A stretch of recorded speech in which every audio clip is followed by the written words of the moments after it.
Um novo problema já preocupa as autoridades de saúde do país. É a síndrome de burnout, que afeta cerca de 30 milhões de trabalhadores. Entenda os sintomas e os cuidados. A gente fala sobre saúde no Jornal da Manhã com Vitor Moraes.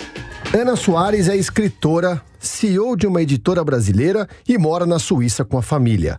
Hoje, vive um dos momentos mais felizes de sua vida, mas nem sempre foi assim. Antes de se mudar para lá, viveu momentos difíceis longe do Brasil. Comandando um laboratório de reprodução assistida em Munique, na Alemanha, foi diagnosticada com síndrome de burnout. Basicamente, não tinha forças, muito menos vontade de sair da cama e ir trabalhar. Apesar de amar o seu trabalho, se sentia exausta, destruída. Mesmo ocupando um cargo alto, ainda mais como estrangeira, Ana demorou 2 anos para entender o que estava acontecendo. No início, a gente costuma colocar a culpa em coisas exteriores, né? Do tipo, eu achava que era o ambiente de trabalho, que de repente eu não tivesse os melhores colegas, que eu não tivesse o melhor chefe. E nunca imaginei que até poderia ser esses fatores, mas que o fator principal era eu mesma, né? Era eu que gostava tanto daquele trabalho que não me dei o limite, não enxerguei que eu precisava dar um tempo, muitas horas. Após 3 anos com acompanhamento de um psiquiatra e tomando antidepressivo, hoje Ana está totalmente recuperada e encontrou na escrita uma forma de se reinventar. Eu falei, vou fazer da minha paixão agora, que eu sempre usei na minha profissão, mas eu vou usar essa paixão e vai virar propósito e vai virar profissão. Desde então, sou escritora, isso foi em 2018, e evoluiu para ser mentora de escritores, porque aí todo mundo queria saber como que eu tinha feito essa transição. E agora eu estou como CEO de uma editora aí no Brasil, a Editora Flow. Foi assim uma transformação, de dentro para fora e assim, extrema. Assim como Ana, Damião também foi diagnosticado com síndrome de burnout.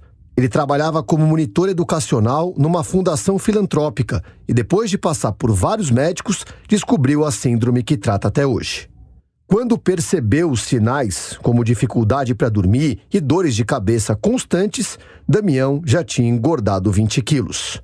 Então foi um processo muito denso, intenso e longo de tratamento. Eu cheguei a tomar 30 cápsulas de remédio por dia, entre tarja pretas, eu tomei canabidiol, uma série de medicação. E ainda estou em tratamento, estou na fase final do tratamento. Então não foi possível me reinventar. O que aconteceu foi que eu fiquei afastado do trabalho por muito tempo, né? Continuo afastado até hoje daquele processo todo enlouquecedor que era a gente não ter os limites de trabalho ali, horas e horas e horas, 15, 16, 17 horas por dia.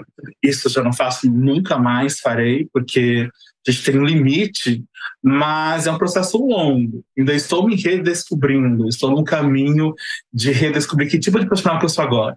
Classificada pela OMS, a síndrome de burnout não é considerada uma doença. É um fenômeno ocupacional similar a uma fadiga relacionada ao trabalho e que, se não for solucionada, pode se agravar e se tornar, aí sim, uma doença mental, como é o caso da depressão, por exemplo. Marcos Mendanha é médico, autor do livro O que Ninguém Te Contou sobre Burnout e professor da faculdade Sembrap. Ele alerta que é comum algumas pessoas acharem que têm ou tiveram burnout, mas que na verdade já estão com algum transtorno mental relacionado ao trabalho, o que gera mais sofrimento e prejuízo do que o próprio burnout.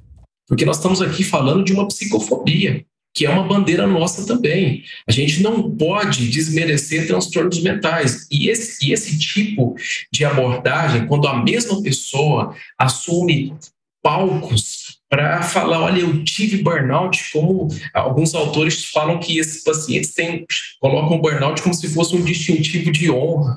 Tipo, olha, o que fizeram comigo foi tão grave, mas olha, deixa claro, hein? Não foi culpa minha, eu não tenho vulnerabilidade. Então, quando eles abrem mão de um diagnóstico já fechado e mais grave, como o da depressão, uma pessoa que você falou, e está tomando antidepressivo há tantos anos, e ainda se mantém na bandeira do burnout, isso é uma psicofobia autoimposta e declarada. É uma pessoa que eventualmente não quer colocar luz no problema, que é muito mais sério. De novo, pode sim estar relacionado a empresas. Vitor, a gente teve um caso recente, aliás, tem vários casos recentes de pessoas que estão suicidando na empresa, A síndrome de burnout afeta cerca de 30 milhões de trabalhadores brasileiros, de acordo com uma pesquisa da Associação Nacional de Medicina do Trabalho.